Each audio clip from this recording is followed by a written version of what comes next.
ఎండ్రి తలకాయలతో పొడుగు చేసుకుంటాం.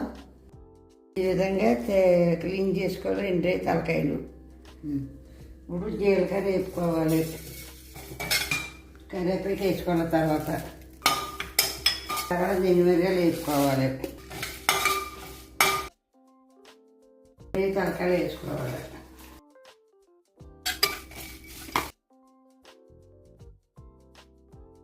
తర్వాత మిర్చి జార్లో వేసుకోవాలి, మూత పెట్టాలి, ఇలా మెత్తగా అవ్వాలి. ఆ తర్వాత ఎల్లుల్లిపాయలు వేయాలి. ఇది ఇలా పొడి అవుతుందండి. ఎండ్రేడు పొడి తయారైపోయింది. ఇది అన్నంలో ఎత్తుంటే చాలా రుచిగా ఉంటుంది. దీంట్లో గోరుముచ్చ వేసుకోండి.